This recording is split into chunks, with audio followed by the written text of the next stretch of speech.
Sebenarnya kalau anak tidak mau dihitan itu hal yang wajar. Mana mau anak kan disuntikin, kulit ujungnya dibuang segala macam, pasti mereka takut. Jadi yang harus siap utama itu sebenarnya bukan hanya anak, tapi juga orang tua. Assalamualaikum warahmatullahi wabarakatuh. Halo Pers, apa kabar? Semoga dalam keadaan baik ya. Sebelumnya perkenalkan, saya Devita sebagai host pada materi video kali ini. Nah, kali ini kita akan membahas seputar tentang khitan nih. Nah, materi kali ini kita akan membahas tentang hal apa aja sih yang harus diperhatikan sebelum khitan anak.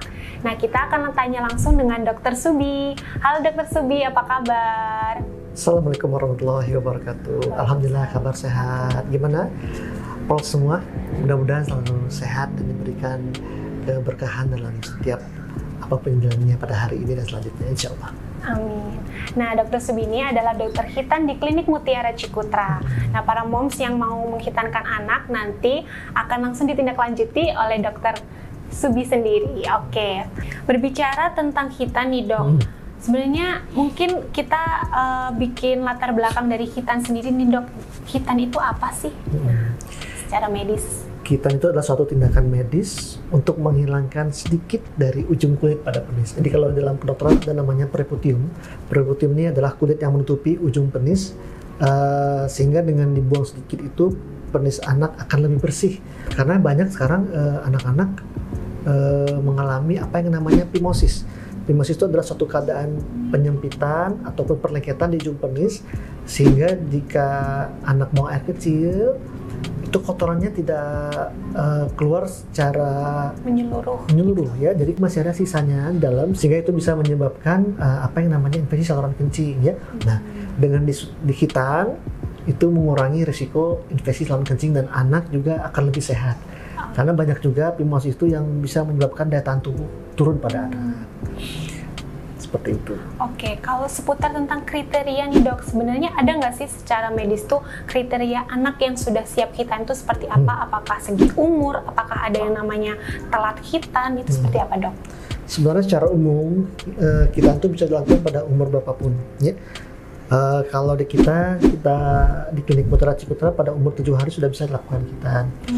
Kalau kita bahas tentang kebiasaan khitan pada negara-negara lain ya, kayak di Arab Saudi umur 7 hari sudah menghitan anaknya. Bahkan di luar negeri pun yang bukan negara muslim pun seperti Amerika Serikat pun yang sudah mengerti akan kesehatan ya, pada anak-anak yang baru lahir pun sudah lakukan khitan. Nah, jadi sekarang memang khitan bukan sebuah kebutuhan yang penting banget, tidak hanya untuk kaum muslimin tapi juga untuk seluruh umat dimanapun, insya Allah. Oke, jadi sebenarnya kalaupun misal nih, Dok, ada yang mau dikhitan tapi umurnya udah belasan tahun, udah 15 tahun, apakah itu dinyatakan telat khitan dan itu mengganggu prosesi khitan atau bagaimana, Dok? Mau 15 tahun, mau 51 tahun juga nggak usah. Karena sekarang juga udah banyak ya, yang mungkin yang mu'alaf, yang baru masuk Islam, di khitan juga ada. Bahkan orang-orang non-muslim pun yang sudah berumur, tidak hanya muda, bahkan juga saya sering mendapatkan yang sudah agak tua juga itu dikhitan, karena sekarang khitan merupakan sebuah kebutuhan buat masyarakat untuk memberikan kesehatan, insya Allah. Jadi sebenarnya itu tidak ada batasan umur ya, Dok? Tidak ada batasan umur, jadi kapanpun. Jadi kalau dia bertanya, Dok, kira-kira umur terbaik kapan sih yang habis khitan? Ya umur kapan dia siap gitu loh. Jadi kapan orang tuanya siap atau mungkin kapan yang bersangkutan siap, itulah umur terbaik dia untuk kita. Tapi memang untuk penyembuhan yang terbaik ya pada anak-anak yang dikhitan itu adalah pada usia bayi. Dengan dilakukan khitan pada usia bayi itu bisa mempercepat proses penyembuhannya dibanding dengan anak-anak yang sudah besar, terutama dewasa ya. Dewasa lebih lama lagi sembuhnya karena mungkin ukurannya sudah besar. Jadi yang jadi problem ketika dia ereksi, lukanya suka lebih lama sembuhnya. Tapi tidak usah khawatir, Pals semuanya, bahwa khitan ini di usia berapapun akan berikan proses penyembuhan yang lebih cepat dibandingin yang sudah besar ataupun dewasa ya. Makanya buat Pals semua, kalau sudah mempunyai anak bayi laki-laki, jangan nunggu lama-lama, segera dikhitan. Oke, jadi kita harus ketahui juga para pers di sini bahwa anjuran umur itu adalah pada saat siap ya dok ya. Jadi tapi ketika anak sudah bayi, udah siap untuk dihitankan juga sangat baik karena proses penyembuhannya lebih cepat seperti itu. Nah kita berbicara tentang afirmasi nih dok. Jadi kan ada dok orang tua yang ingin menghitankan anak, tapi orang tuanya itu nggak tegaan dok. Jadi ketika anak bilang tidak juga diikutin, bilang takut juga nggak segera dihitankan. Ada nggak sih dok tips untuk memberikan afirmasi yang baik kepada anak agar anak itu mau dihitankan gitu? Sebenarnya kalau anak tidak mau dihitan itu hal yang wajar. Mana mau anak kan disuntikin, kulit ujungnya dibuang segala macam, pasti mereka takut. Dan ditambah lagi lingkungannya juga mungkin saya sering dapatkan pasien yang belum disunat saja sudah ketakutannya luar biasa. Ketika digali ternyata teman-teman sekitarnya menakut-nakuti juga. Nah jadi yang harus siap utama itu sebenarnya bukan hanya anak tapi juga orang tua. Yang harus diafirmasi itu sebenarnya orang tua. Banyak orang tua yang menunda-nunda anaknya dihitan. Ketika anaknya sudah agak besar, malah timbul takut yang lebih, sehingga orang tua lebih repot. Ya, kalau dari bayi sebenarnya itu lebih bagus seperti yang sampaikan barusan karena penyembuhan lebih cepat. Dan orang tua mungkin tidak terlalu harus mengurus terlalu repot ya. Karena kalau di klinik Putra Cikutra kita punya metode klaim itu anaknya bisa mandi, bisa pipis seperti biasa, dan itu pada bayi sangat-sangat membantu orang tua. Ditambah lagi bayi kan belum banyak mintanya macam-macam ya. Kalau yang udah agak gede-gede pengen beliin HP, pengen beli ini, pengen di top up tuh banyak sekarang ya, pengen top up, pada main game semuanya. Nah itu mungkin akan memberikan tambahan ekstra buat orang tuanya. Tapi kalau dari awal-awal itu sangat-sangat membantu orang tua. Nah sehingga yang perlu diafirmasi itu adalah kesiapan orang tua. Tapi untuk anak juga yang mungkin sudah mengerti ya, tipsnya jangan lupa orang tua untuk sudah mulai memberikan semacam mensosialisasikan dari awal ke anak. Ketika anaknya belum disunat sudah disosialisasikan, mungkin dengan memberikan pengertian hitan itu apa sih, kemudian nanti diapakan secara perlahan ya tanpa harus memberikan rasa takut pada anak. Kemudian juga melihat teman-temannya juga yang sudah disunat, ternyata banyak yang biasa-biasa saja, malah banyak yang sudah disunat bisa beraktivitas seperti biasa tuh. Itu juga memberikan semangat juga pada anaknya, ternyata oh kita mah tidak apa-apa, kita mah enak, kita mah asik lah seperti itu. Jadi orang tua gak usah khawatir, terus semua mulai dari sekarang jika sudah memiliki anak laki-laki yang sudah bisa diajak komunikasi, sedari awal sudah diberikan pengertian bahwa khitan itu adalah sesuatu yang mungkin kalau kita Islam ya, jangan pikirkan tentang sehatnya, jangan pikirkan tentang apanya, tapi pikirkan dulu tentang kebaikannya, bahwa kita melakukan khitan ini untuk amal ibadah. Kalau yang namanya sehat, yang namanya angpau segala macam adalah tambahan ya. Nah kita selaku muslim seperti itu. Tapi kalau untuk yang non muslim kita bisa mensosialisasikan dari sisi kesehatannya seperti itu. Oke, jadi kayak gitu ya Pers. Jadi kita harus lebih siapnya itu dari orang tuanya juga. Jadi bukan cuma anak, orang tua juga harus siap untuk menghitankan anak. Oke, kita berbicara tadi udah sempat disinggung oleh Dr. Subi tentang metode khitan. Sebenarnya ada nggak sih dok perbedaan besar antara metode khitan dahulu dan sekarang? Dan yang paling ditanya banget nih sama para Pers di klinik Mutiara Cikutra adalah ada apa aja sih dok metode khitan yang ada di KMC?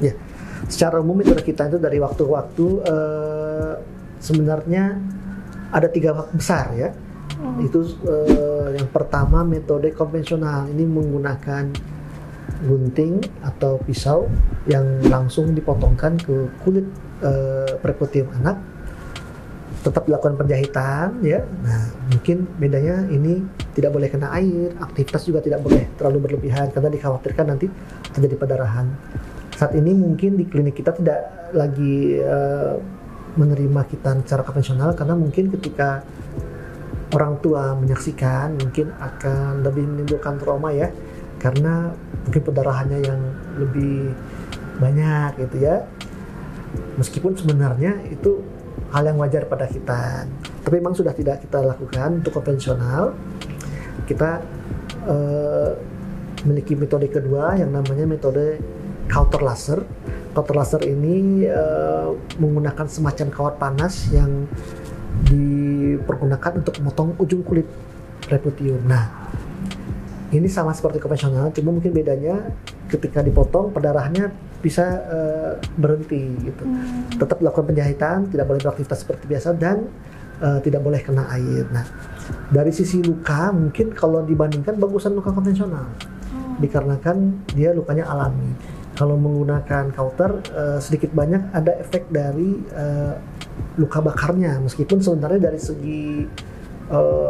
dari segi hasil hitan tidak ada terlalu problem untuk menggunakan kauter, karena sudah ribuan pasien juga menggunakan kauter, tidak ada masalah.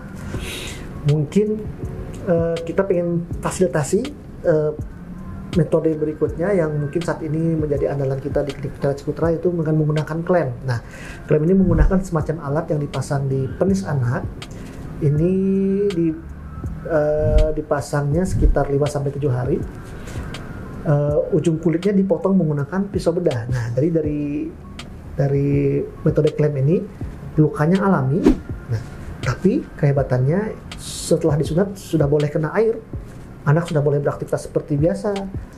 Bahkan buat anak bayi juga yang masih pakai pampers, ngompol juga, bahkan mungkin kena air besarnya juga, itu aman, tinggal disiram seperti biasa, dan orang tua sangat terbantu karena proses perawatan yang sangat gampang seperti itu. Nah, dari 3 metode ini yang masih ada di kita, yaitu metode klem dan juga metode kauter. Tapi untuk saat ini, untuk metode kauter kita hanya batasi untuk pasien-pasien yang keadaan khusus. Jadi kita pemotongannya menggunakan kauter, tapi metode khususnya ini untuk anak-anak yang memiliki berat badan yang berlebih atau mungkin penisnya yang kecil atau yang tenggelam, sehingga dengan menggunakan klem mungkin hasilnya kurang bisa optimal.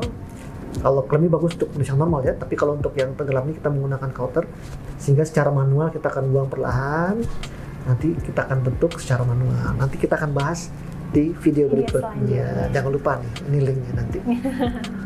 Oke, mungkin terakhir nih dok tentang video materi kali ini. Ada nggak sih dok yang harus diperhatikan sebelum hitan anak? Apakah mungkin sebelum berangkat ini anak harus seperti apa gitu? Ada nggak sih persiapan secara umumnya itu yang harus dilakukan?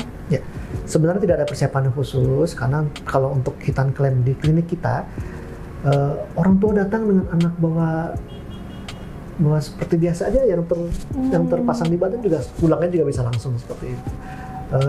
Tapi kalau buat orang tua yang pengen prepare, boleh untuk anak bayi bisa menggunakan diapers yang mungkin ukurannya lebih dari ukuran yang biasa dipakai bayi. Nanti untuk hari pertama biasanya dipasangkan dulu celana hitan atau penyangganya, baru dipasang diapersnya untuk melindungi. Untuk hari selanjutnya bisa langsung pakai diapersnya.